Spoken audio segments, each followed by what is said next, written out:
Assalamualaikum warahmatullahi wabarakatuh. Perkenalkan nama saya Rifmatus Solehah, dari kampus IAIN Jember, Pasca IAIN Jember. Eh, Alhamdulillahirabbil alamin, assalatu wassalamu ala asrofil anbiya'i wal mursalin sayyidina Muhammad wa ala alihi washabihi ajmain amma ba'du. Pertama-tama marilah kita panjatkan puja dan puji syukur kehadirat Sang Ilahi Robbi yang telah memberikan nikmat sehat serta kesempatan kepada kita bisa beraktivitas di pagi hari ini. Kedua kalinya, salawat serta salam tetap tercurah limpahkan kepada junjungan kita Nabi besar Muhammad SAW. Dan ketiga kalinya, terima kasih banyak kepada dosen pengampu psikologi pendidikan Islam, yaitu Bu Sofa. Pada kesempatan kali ini, saya akan menjelaskan tentang faktor-faktor yang mempengaruhi belajar.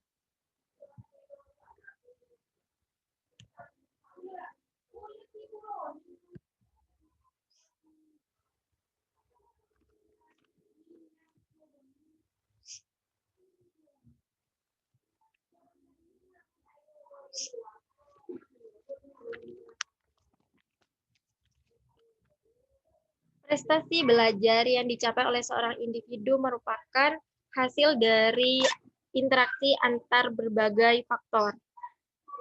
Dan secara umum, faktor yang mempengaruhi belajar itu ada dua faktor, yaitu faktor internal, yaitu dari dalam diri kita sendiri, dan faktor eksternal, yaitu dari lingkungan dan sekitarnya.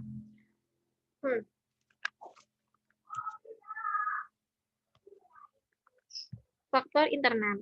Faktor internal yang seperti yang saya katakan tadi, yaitu berasal dari dalam individu dan mempengaruhi hasil belajar. Dalam faktor internal ini masih dibagi menjadi dua kelompok, yaitu fisiologis dan psikologis.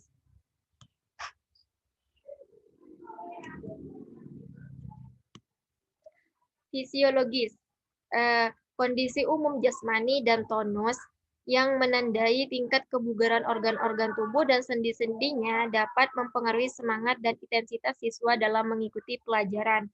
Perubahan pola makan, minum, dan istirahat akan menimbulkan reaksi tonus yang negatif dan merugikan semangat mental siswa itu sendiri. Nah, selama proses belajar berlangsung, peran fisiologis tubuh manusia itu sangat berperan aktif dalam hasil belajar. Misal terutama panca indera. Panca indera yang berfungsi dengan baik akan mempermudah aktivitas belajar, dan sebaliknya jika fungsi panca indera itu kurang maksimal, maka itu akan menurunkan prestasi belajar kita. Misal dalam panca indera mata. Nah, ketika panca indera mata itu berfungsi dengan baik, maka sesuatu yang kita tangkap dari penglihatan, kita baca, itu akan mudah kita serap. Dan juga panca indera pendengaran. Nah, jika pendengaran kita itu baik, itu akan sesuatu yang kita dengar, sesuatu yang kita dapat, informasi yang kita dapat dari luar, itu mudah sekali dan cepat kita serap dan tanggap. Dan sebaliknya, jika panca indera seperti penglihatan dan pendengaran kita itu kurang baik, kurang maksimal, maka sesuatu informasi atau pelajaran yang kita dapat itu kurang maksimal. Jadi, kondisi fisik yang sehat dan bugar akan memberikan pengaruh positif terhadap kegiatan belajar, dan sebaliknya.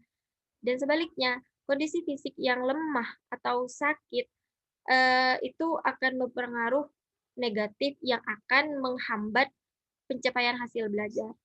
Jadi, kita harus pintar-pintar menjaga kesehatan kita untuk bisa mencapai prestasi belajar. Gimana caranya? Yaitu dengan pertama, dengan menjaga pola makan yang sehat, yang bernutrisi, bervitamin, seperti halnya 4 sehat 5 sempurna. Dan kedua yaitu dengan cara berolahraga. Tubuh kita yang sering olahraga atau rutin olahraga itu lebih segar, lebih bugar daripada yang tidak. Dan yang terakhir adalah istirahat yang cukup. Selanjutnya yaitu faktor internal yang psikologis. Jadi psikologis seseorang itu juga dapat mempengaruhi proses belajar individu. Nah, dalam faktor psikologis itu masih dibagi atau terdapat beberapa faktor lagi seperti intelijensi, sikap, bakat, minat, dan motivasi. Oke, sekarang psikologis dari faktor psikologis intelijensi. Intelijensi pada umumnya dapat diartikan sebagai kemampuan psikofisik untuk mereaksi rangsangan atau menyesuaikan diri dengan lingkungan yang tepat. Dengan demikian, kecerdasan itu atau intelijensi itu tidak hanya berkaitan dengan otak, ya, tapi juga berkaitan dengan organ tubuh yang lainnya. Namun, bila kita itu berbicara tentang kecerdasan atau IQ atau intelijensi itu, eh, organ otak itu adalah yang paling berperan penting atau organ yang paling utama yang berperan dalam kecerdasan. Karena kenapa? Karena fungsi otak itu sebagai pengendali tertinggi atau eksekutif kontrol dari seluruh aktivitas manusia. Kecerdasan ini merupakan apa ya? Kecerdasan itu merupakan faktor psikologis yang paling tinggi dalam proses belajar individu. Nah, semakin tinggi IQ kita atau intelijensi atau kecerdasan kita itu, maka semakin besar peluang kita untuk bisa meraih kesuksesan dalam belajar. Dan sebaliknya, tingkat IQ yang lemah atau rendah itu semakin membuat kita itu semakin sulit untuk mencapai kesuksesan belajar. Oleh karena itu, untuk mengasah kecerdasan atau IQ kita itu perlu bimbingan belajar dari guru, dosen, orang tua, dan sebagainya.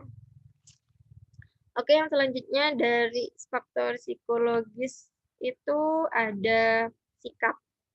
Sikap adalah gejala internal yang berdimensi afektif berupa kecenderungan untuk bereaksi atau merespon dengan cara yang relatif tetap terhadap objek, orang, barang, baik secara positif maupun negatif. Jadi di sini dalam belajar dapat dipengaruhi oleh apa? Oleh sikap. Sikap di sini dapat sikap perasaan senang atau tidak senang gitu. Baik dari performa guru, belajar, lingkungan, dan sekitarnya. Jadi untuk mengantisipasi sikap negatif yang timbul dari seorang individu atau peserta didik itu yang lebih dituntut itu adalah guru. Guru dituntut terlebih dahulu untuk menunjukkan sikap positif terhadap dirinya sendiri, terhadap mapel atau mata pelajaran yang sudah diampu, dan meyakinkan manfaat dari bidang studi itu. Maka individu yang merasa membutuhkan dan mereka itu merasa butuh akan hal bidang studi itu, maka muncul sesuatu sikap yang menjadi positif terhadap guru bahkan mapelnya seperti itu. Yang selanjutnya adalah ada bakat. Secara umum, bakat adalah kemampuan potensial yang dimiliki seseorang untuk mencapai keberhasilan pada masa yang akan datang. Jadi di sini bakat merupakan bawaan sebagai potensi yang perlu dilatih dan dikembangkan agar dapat terwujud. Dan seorang individu yang belajar tepat pada bakat yang ia miliki itu akan lebih memperluas lebih mudah atau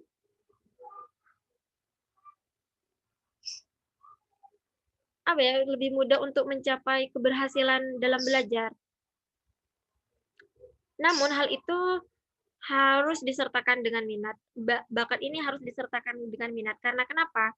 Ketika dalam diri kita itu ada bakat seperti make up misalnya atau menjahit, namun kita itu tidak ada minat untuk mengembangkan atau memperluas wawasan kita, maka bakat itu menjadi terbengkalai atau sia-sia gitu. Dan selanjutnya adalah faktor dari psikologis yaitu minat. Secara sederhana, minat atau interest berarti kecenderungan dan kegairahan yang tinggi atau keinginan yang besar terhadap sesuatu. Seorang siswa yang menaruh minat besar terhadap pelajaran sains akan memusatkan perhatian lebih banyak daripada siswa lainnya. Nah, maksudnya di sini adalah ketika kita itu sudah memiliki minat belajar terhadap tadi bidang pendidikan, misalnya ya yang seperti yang dikatakan di sini adalah kepada sains, itu akan lebih memusatkan perhatian kita terhadap studi pendidikan itu. Jadi dalam dalam belajar itu kita harus memiliki minat yang tinggi gitu agar bisa mencapai prestasi belajar. Kita beralih kepada motivasi. Motivasi siswa adalah keadaan internal seseorang yang mendorong untuk melakukan sesuatu. Motivasi terbagi menjadi dua, yaitu motivasi intrinsik dan motivasi ekstrinsik. Jadi, ketika kita belajar, namun kita sudah ada minat, sudah ada bakat, sudah ada kecerdasan, dan sebagainya. Namun motivasi untuk kita bangkit, untuk kita itu belajar itu kurang, maka kita itu akan mandek gitu, mandek. Jadi malas untuk belajar. Selanjutnya adalah faktor yang kedua, yang pertama kan faktor internal, sekarang masuk pada faktor eksternal. Nah, apa faktor eksternal itu? Faktor eksternal itu kan ada faktor yang dipengaruhi oleh faktor atau dari luar. Faktor eksternal itu faktor dari luar.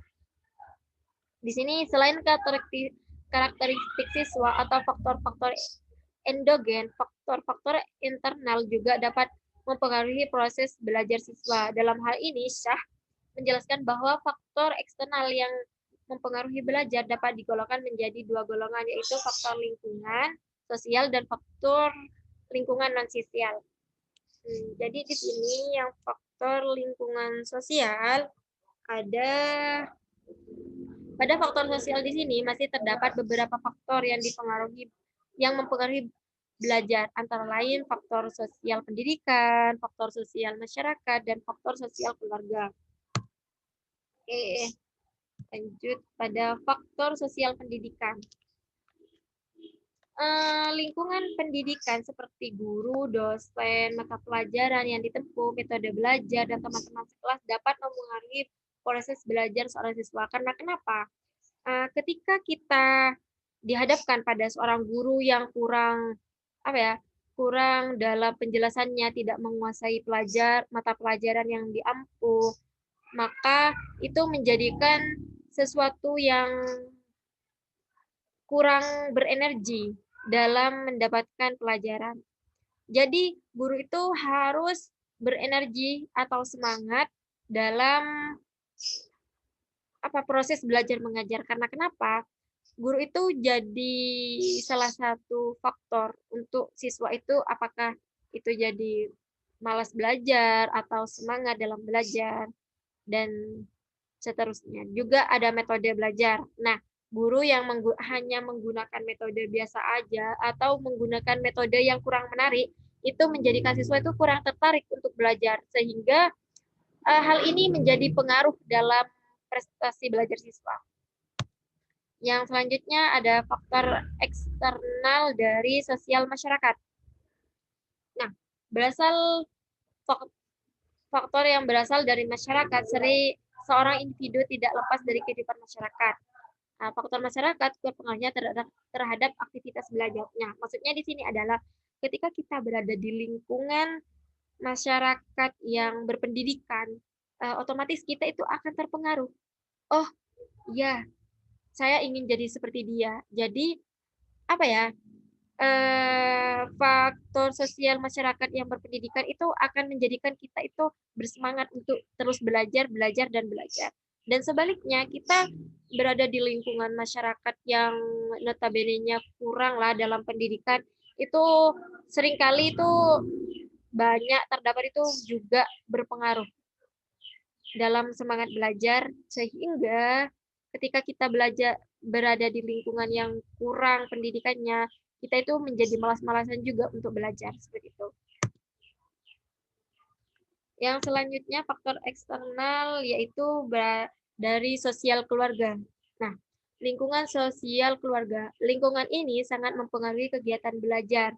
Ketegangan keluarga, sifat orang tua, demografi keluarga, pengelolaan keluarga, semuanya dapat memberi dampak terhadap aktivitas belajar siswa. Nah, maksudnya adalah eh, apa ya? Keluarga yang berasal dari keluarga yang berpendidikan, kita itu juga akan semangat untuk belajar. Nah, dalam keluarga itu jika keadaan orang tua, suasana rumah itu panas misalnya sering apa ya? Sering itu apa sih? Sering bertengkar atau bahkan sampai broken home itu menjadikan diri kita itu down dalam belajar. Keadaan ekonomi keluarga. Kenapa keadaan ekonomi keluarga itu menjadi faktor dalam belajar? Jika kita itu memiliki ekonomi yang besar, itu kita untuk mendapatkan alat-alat belajar atau ya gitu alat-alat belajar itu lebih mudah sehingga kita itu lebih cepat untuk bisa memahami sesuatu. Dan sebaliknya, jika kita berekonomi yang rendah, itu seperti belajar untuk membeli buku tidak bisa, beli beli alat-alat yang lebih efisien itu tidak bisa, maka itu akan menghambat proses belajar kita. Oke, selanjutnya faktor eksternal di sini ada non sosial. Nah, yang yang barusan adalah faktor sosial, ada masyarakat, sekolah dan keluarga. Sekarang beralih pada non sosial. Dalam faktor non sosial ada faktor alamiah, instrumental dan materi pembelajaran. Lanjut. Faktor non sosial alamiah. Lingkungan alamiah seperti kondisi udara yang segar, tidak panas dan tidak terlalu dingin, sinar yang tidak terlalu silau atau kuat, atau tidak terlalu lemah atau gelap, suasana sejuk dan tenang. Lingkungan alamiah tersebut merupakan faktor-faktor yang dapat mempengaruhi aktivitas belajar siswa. Nah, maksudnya di sini adalah ketika kita lagi proses belajar, namun suasana lingkungan itu sangat panas ataupun sangat dingin, itu akan menjadikan kita itu terpengaruh. Misal kepanasan, yang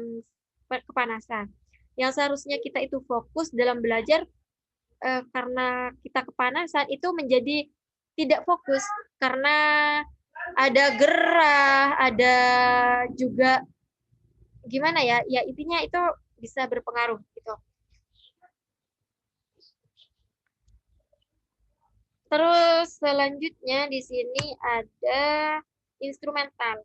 Faktor instrumental yaitu perangkat belajar yang dapat digolongkan dua macam.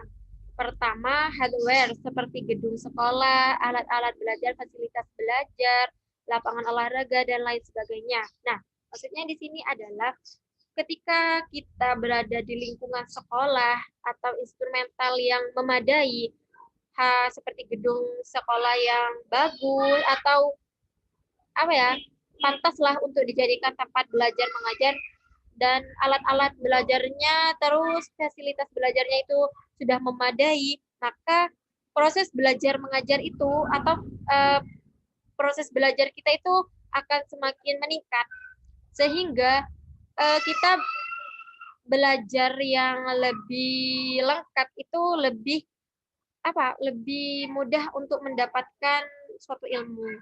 Namun tidak juga yang kurang itu kurang mendapatkan ilmu seperti itu. Dan materi yang ketiga atau terakhir yaitu materi pelajaran. Faktor ini hendaknya disesuaikan dengan usia perkembangan siswa. Begitu juga dengan metode mengajar guru disesuaikan dengan kondisi perkembangan siswa. Maksudnya di sini adalah ketika kita itu menjadi seorang guru dan kita menghadapi siswa yang masih TK atau SD sekolah dasar, tapi kita sudah memberikan materi pelajaran seperti halnya anak kuliahan, itu tidak balance, sehingga hal itu menjadi tidak efektif dalam belajarnya siswa. Dan juga metode. Nah, misalnya model pembelajaran saintifik atau model pembelajaran problem based learning itu tidak mungkin kita berikan kepada siswa yang masih sekolah dasar. Karena kenapa? Siswa sekolah dasar itu tidak bisa untuk memecahkan permasalahannya sendiri. Perlu kita bantu. Jadi jika kita memberikan metode atau model pembelajaran yang tidak sesuai dengan usianya atau sesuai dengan kondisi perkembangan siswa, maka itu akan menghambat proses belajar dan itu menjadi menghasilkan tidak maksimal dalam prestasi belajar. Seperti itu. Mungkin hanya itu yang bisa saya sampaikan dari faktor-faktor yang mempengaruhi belajar. Kurang lebihnya mohon maaf. Dan bisa saya simpulkan di sini ada dua faktor, yaitu faktor internal dan faktor eksternal. Dalam faktor internal itu masih dibagi menjadi beberapa bagian dan faktor eksternal pun demikian. Kurang lebihnya mohon maaf. Assalamualaikum warahmatullahi wabarakatuh.